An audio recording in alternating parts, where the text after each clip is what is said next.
అసలే నా మూడ్ బాగాలంటే పిచ్చి చెట్లు సోరి చెట్లు అన్నీ ఎప్పుడు అడ్డం వస్తూనే ఉంటుంది.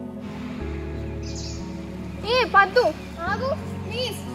ఏం చేస్తున్నావు? ఆ చెట్లను ఎందుకలా చావగొడుతున్నావు? అవి నిన్నే చేశాయి. ఇదే అమ్మ తల్లి వచ్చావా? నా మూడ్ బాగాలేనప్పుడే కరెక్ట్ టైంకి దిగబడతా. అబ్బా నేను నా దారిలో వెళ్తుంటే నా దారికి వడ్డం వచ్చాడు, అందుకే నాశనం చేస్తున్నా. అద్దు నువ్వు మానవా అసలు? ఎప్పుడు చూడు పొయ్యి మీద కడాయిలో చికెన్ ముక్కలాగా ఓ కుతుకుతు నాడుతూ ఉంటావు. పాపం పద్దు, ఆ చెట్లను చూడు, వాటికి కూడా మనసు ఉంటుంది. చెట్లను మొక్కలను ప్రేమిస్తే అవి కూడా మనల్ని ప్రేమిస్తాయి తెలుసా? చిన్నండి ఓ అబ్బో గొప్ప సైంటిస్ట్ చెప్పడానికి వచ్చింది. ఇలాంటి కొటేషన్లు కూడా ఎన్నో జరిగాములే. పై పని చేసుకోపో. ఏ పద్దు ఆగు, ఏం చేస్తున్నావు? ఈ ప్లాస్టిక్ వేస్టేజ్ మన గాలిలో పడేయకూడదు, తెలుసు కదా నీకు? ఆ ప్లాస్టిక్ వేస్టేజ్ల వల్ల మన సాయిల్ పొల్యూట్ అవుతుంది. ఆ ప్లాస్టిక్ వేస్టేజెస్ లో ఎన్నో హార్మ్ఫుల్ అయిన CO2, CO, carbon dioxide, carbon monoxide, lead లాంటి ఎన్నో హార్మ్ఫుల్ గ్యాసెస్ రిలీజ్ చేస్తాయి. అసలు ఏంటి నువ్వు ఎప్పుడు చూడు అది చేయొద్దు ఇది చేయొద్దు అని నా బుర్రని తినడం తప్ప నీకే పనేం లేదా? క్లాస్లో కూడా పెద్ద టాపర్ పెద్ద పోజ్ ఒకటి. అంది ఉన్నావా? హాయ్ పద్దు. మన ఫిజిక్స్ సార్ క్లాస్కి టైం అవుతుంది. శ్రీనివాస్ సార్ మన వెళ్దాం తొందరగా రండి. చూడు పద్దు, అన్నీ చెప్పింది నిజంగానే కరెక్ట్. ఈ ప్లాస్టిక్ వేస్టేజ్ రిలీజ్ చేసే హార్మ్ఫుల్ గ్యాసెస్ వలన సాయిల్ని నేచర్ని అన్నిటినీ పాడు చేస్తుంది. సో మొత్తానికి ప్లాస్టిక్స్ని మనం ఇలా గార్డెన్లో కాకుండా వేస్ట్ డంపింగ్స్లో పడేసి స్మాష్ చేయాలి. ఏహే ఏంటి తల్లి నువ్వు కూడా ఈ అన్నితోనే ఉండలేకపోతున్నా అంటే నువ్వు కూడా తయారయ్యావా నా ప్రాణానికి ఇప్పుడు? అబ్బా పద్దు ప్లీజ్ నా మాట విను. ఈ ప్లాస్టిక్ వేస్టేజెస్ని అక్కడ ఉన్న డంపింగ్లో పడేసి క్లాస్కి వెళ్దాం. అసలు ప్లాస్టిక్ బ్యాగ్స్ వస్తేనే కదా మన బయాలజీ పీజీని కిరణ్ కుమార్ సార్ బయోప్లాస్టిక్స్ పైన రీసెర్చ్ చేసి ఎక్కువ ఫ్రెండ్స్ బ్యాగ్ని ఇంట్రడ్యూస్ చేశారు. అవును పద్దు, నేచర్ని మనం ఎంత ప్రేమిస్తామో అవి తిరిగి మనల్ని అంతా ప్రేమిస్తాం. ఓహో అలాగా? ఈ చెట్లన్నింటినీ అంటే ఇవేమైనా కరుణించి వరాలు పుట్టిస్తాయా? అవునే, నిజంగానే వరాలు ఇస్తాయి.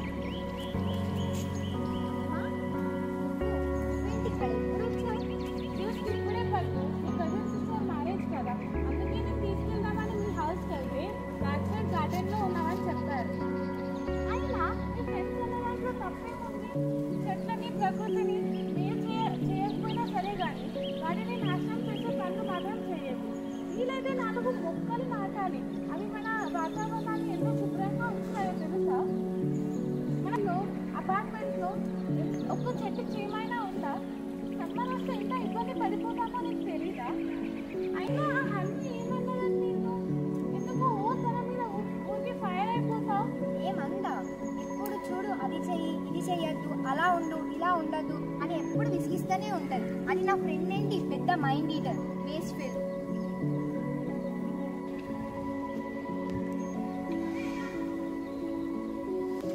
ఐఎమ్ సో సారీ పద్దు, నేను నా డియరెస్ట్ ఫ్రెండ్గా భావించాను.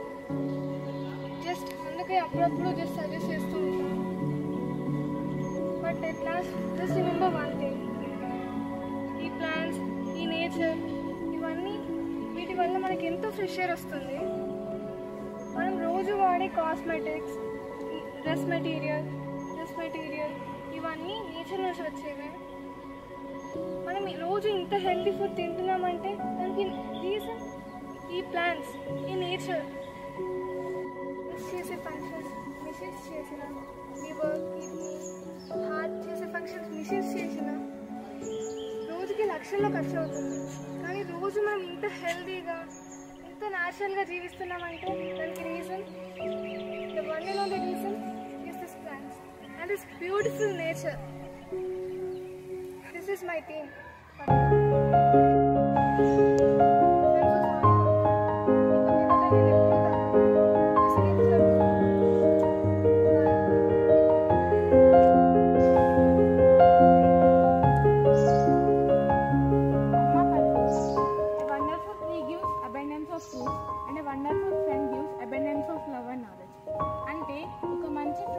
వృక్షం ఎలాగైతే సమృద్ధిగా ఫలాలను ఇస్తుందో అలాగే ఒక మంచి స్నేహితుడు కూడా సమృద్ధిగా ప్రేమాభిమానాలను జ్ఞానాన్ని పంచుతారు.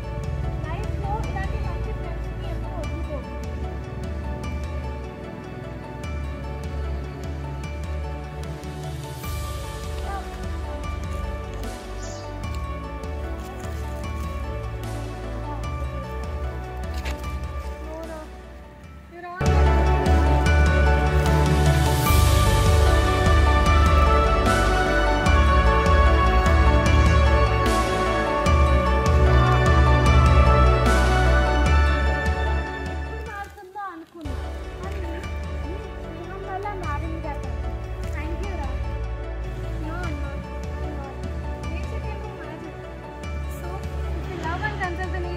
The nature will conserve you.